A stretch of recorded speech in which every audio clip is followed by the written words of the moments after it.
Bonjour les amis, bonjour à toutes, bonjour à tous.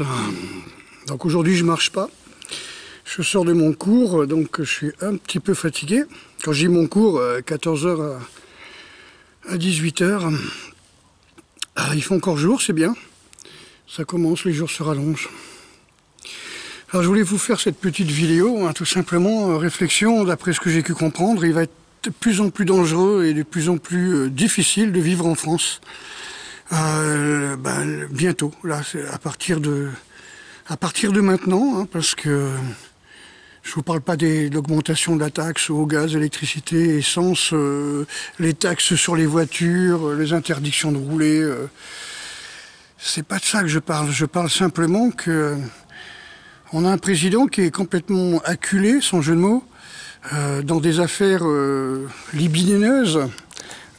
Compliqué, complexe, et on s'aperçoit que peut-être il a été manipulé, que les décisions qu'il a prises l'étaient sous le coup de chantage, au pluriel, comme tout système qui s'effondre, j'ai pas de passé, j'ai pas d'avenir, je vais tout casser avant de partir. Donc il a fait une sorte de conseil de guerre avec tous les dirigeants européens pour entrer, on va dire, en conflit, donc en guerre, on va dire, contre la Russie et les États-Unis. Les États-Unis qui ont averti l'Europe qu'aucun citoyen européen n'a versé le moindre euro pour subventionner une submersion, on va dire, d'éléments exotiques qui s'acclimatent plus ou moins bien, ce qui nous donne 150 attaques au couteau, à la machette, à la hache, au hachoir en France tous les jours. Voilà, donc des gens qui se retrouvent nus, plus ou moins dépecés, violés, attachés les mains dans le dos et laissés nus sur des parkings, des personnes âgées qui se font agresser, des mamies qui se font violer par des personnes au demeurant gentils qui leur portent leurs courses chez elles et puis qui les violent et les tuent par la suite. Donc cette submersion de sujets migratoires exotiques qui s'acclimatent plus ou moins bien, les Américains ont dit que ça allait nous coûter très cher, et à l'Europe. Donc on se dit, c'est bon, on est abandonné par les Américains, c'est pas grave, je veux dire, tous les pays, l'Afghanistan, le Vietnam, la Libye, la Syrie, ont été abandonnés par les Américains, voilà. Après avoir subi l'Europe, après avoir subi une américanisation forcée par le plan Marshall, donc 8 films sur 10 dans les cinémas devaient être américains dès 1950. Alors Disney, MGM, Hollywood et compagnie. Maintenant c'est Netflix, Disney Channel, je ne sais trop quoi. Eh bien, malgré ce lavage de cerveau, cette américanisation, j'ai du mal à forcer, de toutes parts, la mode, les jeans, les bombers, les casquettes, comment on appelle ça, les casquettes de baseball, je sais pas moi, les perfectos, les bottes américaines, le cow-boy, tout ça, tout ça, rock'n'roll, comment on appelle, toutes les musiques qui viennent, la soul, le blues, le jazz, le bebop, le funk, les trucs des hippies, tout ça, qui nous ont été imposés par les États-Unis. Après nous avoir donc wash-brainé un maximum, après avoir fait un coup d'État à la Maïdan, c'est-à-dire le mai 68, parce que De Gaulle ne voulait pas rester dans l'OTAN,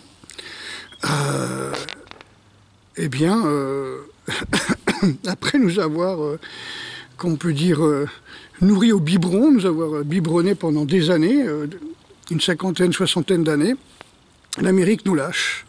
Alors on peut dire c'est tant mieux. Ben oui, le problème c'est qu'on n'a plus aucune culture, on a été complètement acculturé par ces Américains. Il n'y a plus de mode française, il n'y a plus de musique française, il n'y a plus de musiciens français, il n'y a plus rien.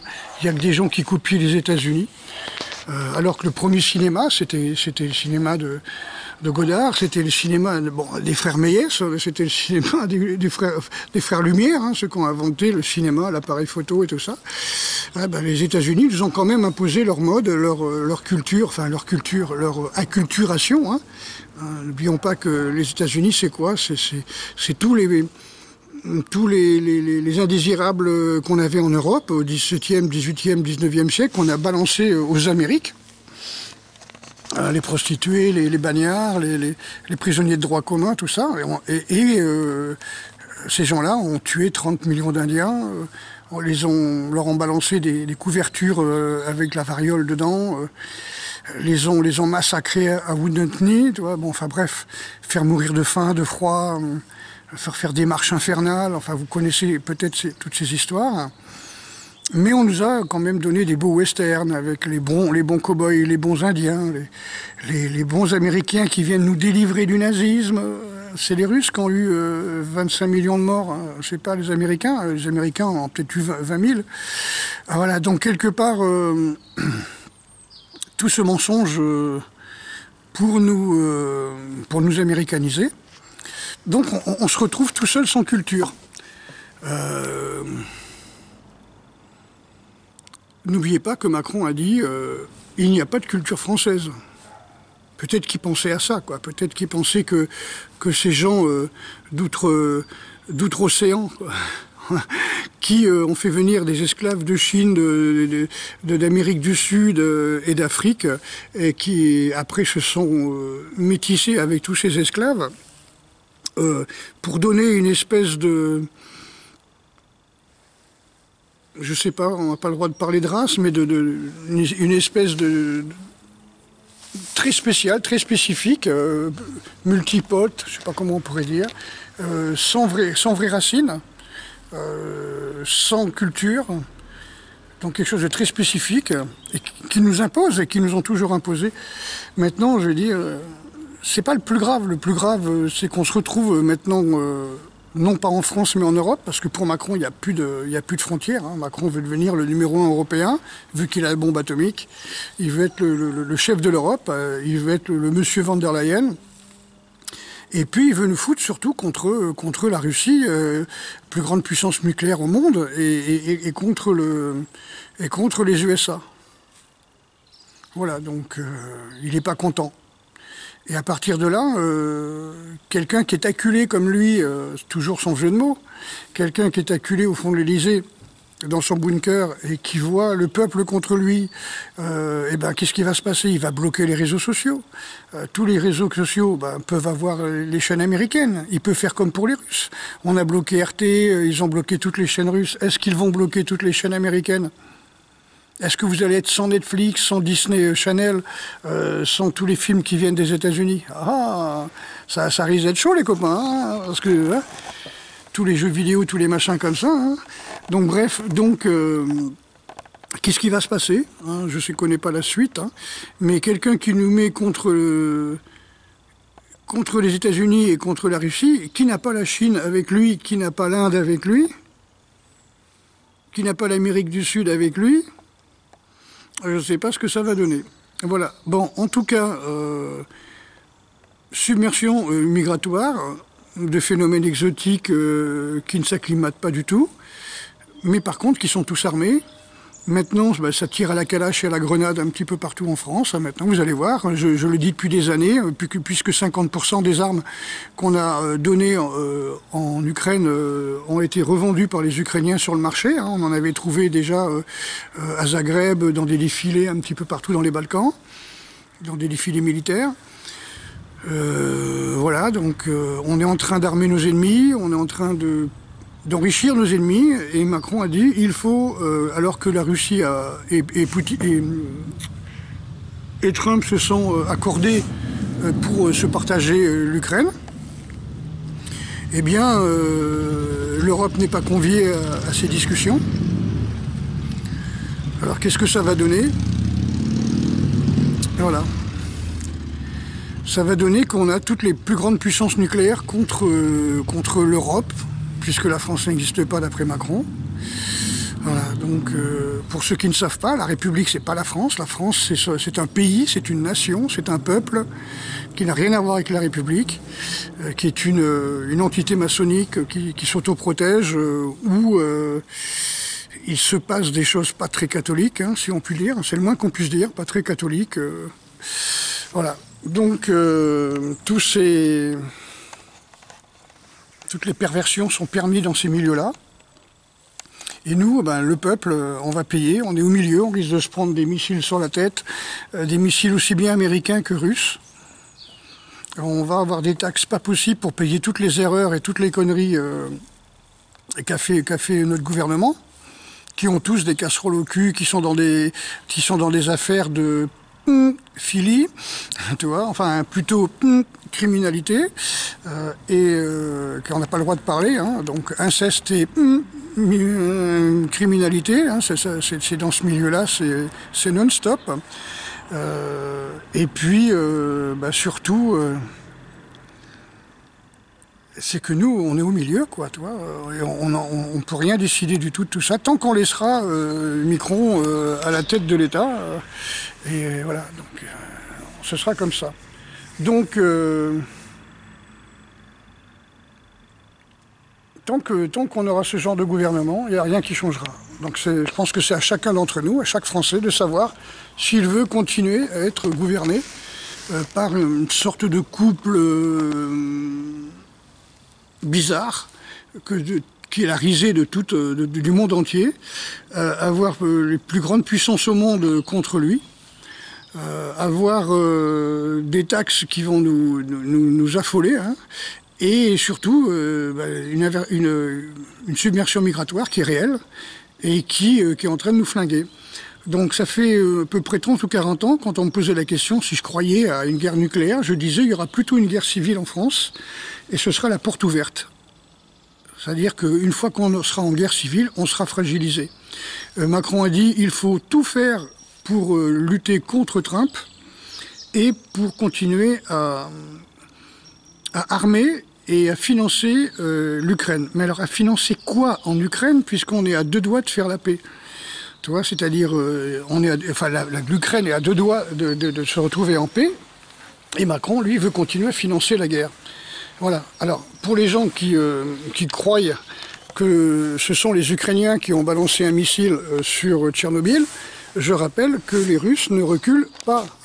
Les Russes n'ont jamais reculé dans cette guerre. La seule fois où ils ont fait un repli stratégique, ça a été pour protéger la population. Et je ne sais pas si c'était à Donetsk d'ailleurs, parce que les Ukrainiens voulaient faire sauter un barrage et inonder la ville, c'est-à-dire les civils. Donc non, les Russes n'avancent, chaque jour ils avancent, ils avancent, ils avancent. Regardez sur Stratpol, c'est pas censuré. Vous voyez la carte de progression de ce qui se passe là-bas en Ukraine. Et vous voyez très bien que les Russes ne reculent pas, petit à petit prennent toutes les villes une par une. Les Ukrainiens sont complètement enfermés dans des hachoirs à viande, hein, ils appellent ça des hachoirs à viande en fin de compte, hein, et ils ne reçoivent pas les ordres de se retirer ni de se rendre. Donc ça va être, comme avait dit je ne sais pas quel Américain, jusqu'au dernier Ukrainien. À l'époque, c'était pour le bénéfice des USA, et ça reste pour le bénéfice des USA, puisque Trump a demandé d'être remboursé si vous voulez, en acres de terres rares. C'est-à-dire qu'il y a toute une partie du territoire ukrainien qui va devenir américain, qui va être exploité par les Américains. Mais je ne pense pas que Poutine acceptera qu'il y ait des bases américaines là-bas. Parce que quand les Américains arrivent ou mettent une base américaine, c'est cinéma américain, McDo, des garages, des ateliers. Enfin, tu vois, c'est une base américaine, c'est presque une ville. Tu vois, c'est grand comme une petite ville, quoi. Donc, avec le réfectoire, mais c'est des milliers, des dizaines de milliers de personnes, quoi. Donc, c'est presque plus grand que notre ville ici. Voilà ce que je voulais vous dire. Macron, qui est acculé au fond de l'Élysée dans son bunker, qui est la risée du monde entier. Donc, tu vois, les Français subissent ça, hein, tu vois. Comme on dit, c'est nous qui payons l'addition de tout ça. Hein. Le ruissellement, si vous voulez, qu'on nous a promis, bah, c'est le ruissellement. T'as Macron qui est au sommet, qui passe pour un rigolo, et une personne un peu bizarre, invertie, et c'est nous. Ça ruisselle sur tous les Français, sur chacun d'entre nous. Ensuite, eh ben, il se prend, parce que c'est un pervers narcissique, il refuse d'avoir tort, il refuse d'être vaincu, il refuse d'être humilié. Donc, ben, je vous répète, j'ai pas de passé, j'ai pas d'avenir, je veux tout casser avant de partir. Donc son passé, ben, on le découvre petit à petit. L'avenir, c'est ce que peut-être les Français en feront. Et casser avant de partir, je pense que ça fait un moment qu'ils cassent la France. Ça fait très longtemps. Et ça a commencé avec l'affaire Alstom, où les gens commencent à se poser des questions. Il y a eu des brevets Pfizer qui ont été accordés, des marchés, etc., quand il était au ministère des Finances. Bon, c'est pas pour rien, hein. La suite montre qu'il a eu un sacré retour. Et puis, ben voilà, donc c'est un peu bizarre, quoi. On est dans une posture où on passe pour des rigolos. Il augmente les taxes, il interdit certains véhicules de circuler, ça tout va à volo, ça n'a plus aucun sens. On s'aperçoit qu'il n'y a jamais eu autant de ministres et d'assistants de ministres, etc., que les trois quarts c'est des invertis, des trans ou des gens comme ça. Qu'est-ce que c'est que ce truc c'est la cour des miracles, hein, je veux dire, l'Élysée, Matignon, c'est la cour des miracles, c'est l'antichambre de chez Michou, voilà, c'est la cage aux folles, c'est tout ce que tu veux. Et puis on se retrouve comme ça, nous, les Français, avec cette réputation-là. Je trouve ça très, très grave, quoi. Et surtout, on risque de se prendre une guerre civile par ceux qui donnent des coups de machette et des coups de couteau en France. Et surtout, aussi de se prendre des missiles sur la gueule, qui viennent aussi bien des bases américaines que des Russes. Voilà. Donc les amis, force et honneur, je suis désolé d'avoir fait aussi long, mais voilà, je voulais absolument faire une vidéo avant le coucher du soleil. Donc je vais rentrer tranquillement. Je vous souhaite une très bonne soirée. Et surtout, bah, écoutez, prenez les devants. Quand je fais des stages, j'explique aux gens comment se protéger, parce que je suis plus sur le côté protecteur, hein. Je suis un coq-feu, comme je dis, hein. Donc je suis plutôt quelqu'un qui va vous expliquer comment vous protéger, plutôt que comment accumuler des armes et vous préparer au combat contre qui. Tu vois, une guerre civile, c'est ce qu'il y a de pire, parce qu'on ne sait pas qui est l'ennemi, voyez. Donc je vous souhaite une très bonne soirée, les amis. Que Dieu vous protège. N'oubliez pas de dire aux gens que vous aimez, que vous les aimez. On ne sait jamais. Un jour, ils sont vivants, un jour, ils ne le sont plus. Prenez soin des vôtres. Surtout, essayez d'être en paix avec vos voisins et en très bons termes, parce que ça risque de péter, je pense, dans pas très longtemps. À très bientôt.